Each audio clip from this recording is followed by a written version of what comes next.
दोस्तों नमस्कार, मैं राकेश श्रीवास्तव। हमारे YouTube चैनल में आप सभी का स्वागत है। आज अपराध की एक ऐसी कहानी आपको सुनाने जा रहा हूं जिसे सुनकर आपको यकीन नहीं होगा कि दो महिला मिलकर इतना बड़ा अपराध कर सकती है। ये मामला है पुणे का। वर्ष 2006 का ये मामला है और इस मामले में पिछले 19 सालों से जेल में बंद इसकी मुख्य आरोपी लीना देवस्थली फिलहाल यरवड़ा जेल से बाहर आ गई है। दरअसल कोर्ट ने उन्हें उम्र कैद की सजा सुनाई थी, लेकिन राज्य सरकार की तरफ से एक नियम बनाया गया है कि जो भी महिला या पुरुष कैदी हैं और जो उम्र कैद की सजा काट रहे हैं और जिनकी उम्र 60 से अधिक हो गई है और वो शारीरिक रूप से कमजोर है, उन्हें छोड़ दिया जाता है। उसी के तहत लीना देवस्थली को छोड़ दिया गया है क्योंकि उनकी उम्र 65 वर्ष हो चुकी है। लेकिन इस मुक्तता के बाद, जिस तरह से उन्हें जेल में छोड़ने के बाद, इस मामले की कहानी एक बार फिर से सामने आ गई है कि आखिर लीना देवस्थली को 19 वर्षों तक जेल के अंदर क्यों बंद रहना पड़ा। तो आपको अब मुख्य कहानी की तरफ लेकर चलते हैं। वर्ष 2006 का मामला है। वर्ष 2006 में जून का ये मामला है। लीना देवस्थली और उनकी बेटी दीप्ति देवस्थली दोनों ने मिलकर ब्लू बर्ड डिटेक्टिव एजेंसी नामक एक संस्था खोला। इस संस्था में नियुक्ति के लिए उन्होंने न्यूज़पेपर में विज्ञापन दिए। इस विज्ञापन के तहत कई लोग आए। उनमें से 4-5 लोगों का सिलेक्शन किया गया। इनमें से 3 लोगों को ये बताया गया कि किडनी रैकेट में शामिल एक डॉक्टर का अपहरण करना है और अपहरण करने के बाद उसे कार्यालय में लाना है ताकि उससे लीना देवस्थली, जो एजेंसी की मालकिन थी, वो बातचीत करेगी। लेकिन इस मामले का सबसे दिलचस्प पहलू यह है कि जो लोग सेलेक्ट हुए थे उनको भी लीना देवस्थली का असली नाम नहीं बताया गया था, बल्कि उन्हें जोशी मैडम के नाम से संबोधित किया जा रहा था। इसके अलावा जो उनकी बेटी थी दीप्ति, उसका भी नाम बदल कर रख दिया गया था। यानी जो लोग कर्मचारी बने थे उन्हें भी उनका असली नाम मालूम नहीं था। अब इन 3 लोगों को बताया गया कि एक किडनी रैकेट के मामले में फंसे डॉक्टर का अपहरण करना है और उसे कार्यालय में लाना है। इसके तहत प्लानिंग बनी और इस प्लानिंग के तहत जो एक अशोक नाम के आरोपी है, जो अशोक नाम का जो कर्मचारी जो बाद में आरोपी बना, और लीना की जो बेटी है दीप्ति, ये दोनों वाईसीएम हॉस्पिटल पिंपरी गए। वाईसीएम हॉस्पिटल में डॉक्टर दीपक महाजन ऑर्थोपेडिक विभाग के प्रमुख हुआ करते थे। इन दोनों को उनसे मुलाकात करनी थी। इस मुलाकात के लिए उनके पास एक इन्वेलप भेजा गया और इस इन्वेलप में ये लिखा था कि वो उनसे मिलना चाहती है, उनके पास कुछ खास प्रस्ताव है। डॉक्टर ने उन्हें अंदर बुलाया तो दोनों से परिचय हुआ। उस जगह भी दोनों ने अपना असली नाम नहीं बताया, बल्कि अशोक ने अपना नाम अशोक सिरके बताया और जबकि दीप्ति ने अपना नाम जस्सी बताया।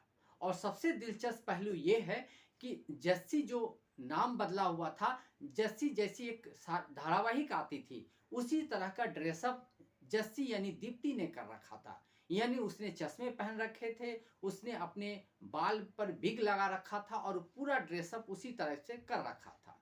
तो इन दोनों ने बदले हुए नाम से और बहरूपीय के तहत डॉक्टर दीपक महाजन से मुलाकात की और दीपक महाजन को एक ऑफर दिया कि उनका जो ट्रस्ट है, उस ट्रस्ट में के तहत जो हॉस्पिटल चलता है उसमें वो एक मुख्य सर्जन के तौर पे काम करने का प्रस्ताव स्वीकार करे। इसके लिए उन्हें बताया गया कि 15,000 रुपये पर महीने मिलेंगे। डॉक्टर ने कहा कि ठीक है, वो इस पर विचार करेंगे और आने वाले दिनों में इस पर सोच विचार कर जो भी होगा वो बता देंगे।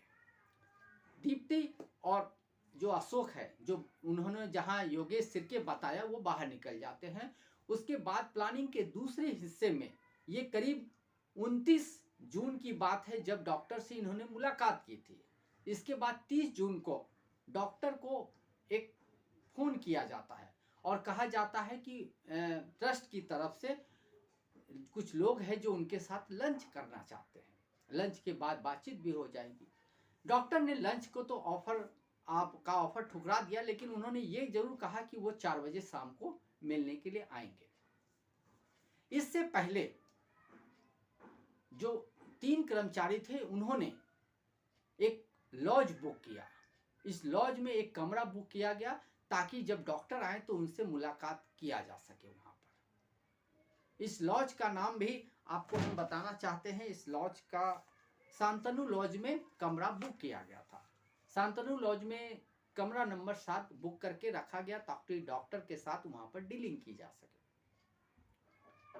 डॉक्टर महाजन ने अपनी पत्नी स्वाति महाजन को इसकी जानकारी दी कि उन्हें इस तरह का ऑफर मिला है और आज एक मीटिंग में उन्हें जाना है। इस तरह से उन्होंने अपनी स्कूटी से जाने के लिए 3:45 बजे दोपहर में निकलते हैं। ठीक बताई हुई जगह पे यानी शांतनु लॉज वो पहुंचते हैं। वहां पर डॉक्टर महाजन को दीप्ति रिसीव करती है और कमरे में लेके जाती है।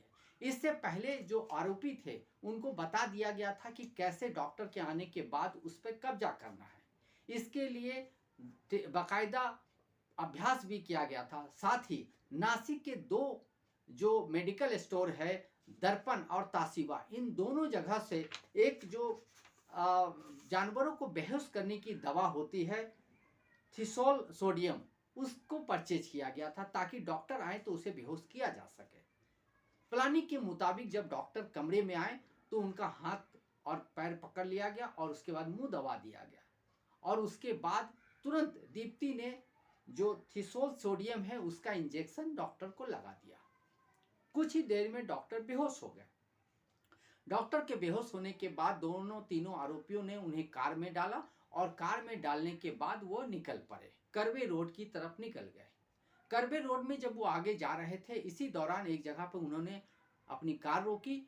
वहां पर से तीनों आरोपी उतर गए और इस दौरान लीना देवस्थली जो इस मामले की मुख्य आरोपी है और दीप्ति की मां है, वो कार में बैठ गई।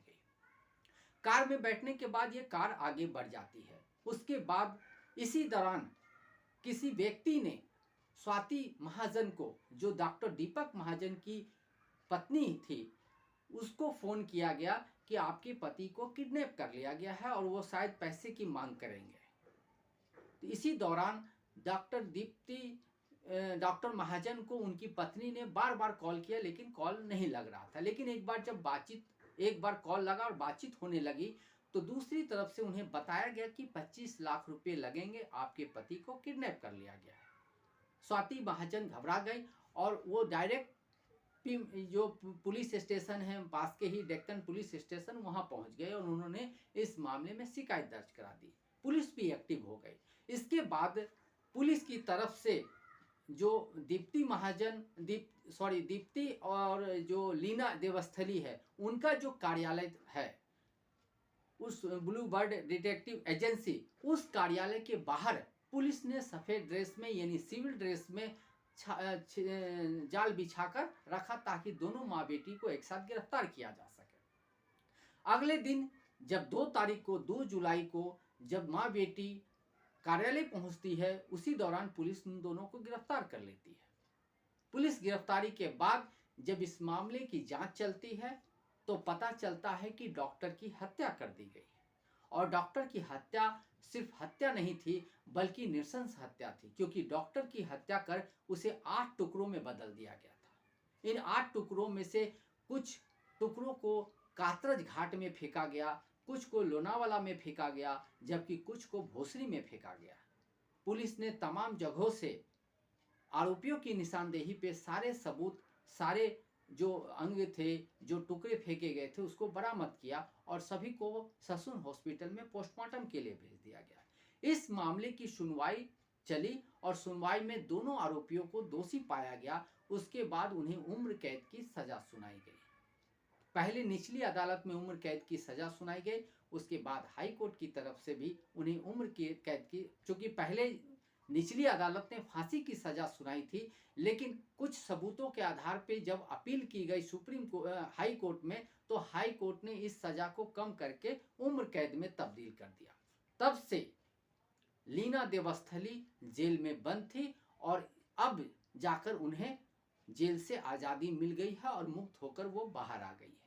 यह हत्याकांड पुणे में काफ़ी चर्चित रहा और सभी के लिए ये एक बड़ा सवाल था कि आखिर एक माँ बेटी मिलकर इतना बड़ा जघन हत्याकांड को अंजाम कैसे दे सकते हैं। पैसे की लालच में कोई कितना गिर सकता है, इस एक घटना से भी पता चल रहा था। इस पूरे मामले के सामने आने के बाद न सिर्फ पुणे में बल्कि देश भर में इस मामले की चर्चा हुई थी और एक बार फिर से यह मामला सुर्खियों में आ गया है, क्योंकि इस मामले की मुख्य आरोपी अब जेल से बाहर आ गई है और अब डॉक्टर दीपक महाजन हमारे बीच नहीं है, लेकिन उनके जीवन के साथ जो खिलवाड़ हुआ, उनका कोई दोष नहीं होने के बावजूद सिर्फ फिरौती की रकम के लिए जिस तरह से उनकी हत्या कर दी गई, वो एक बड़ा सवाल खड़ा करके गया है। आज की कहानी थी बस इतनी ही। अगर हमारा कहानी सुनाने का एकमात्र उद्देश्य ये था कि ताकि आप घटनाओं से अवगत रहें, सावधान रहें, आसपास हो रही घटनाओं से हमेशा सावधानी बनाकर रखें और नज़रें बनाकर रखें। आज के लिए बस इतना ही। अगर आप हमारे श्रोता हैं तो आप हमें जरूर लाइक और सब्सक्राइब करें। तब तक के लिए नमस्कार।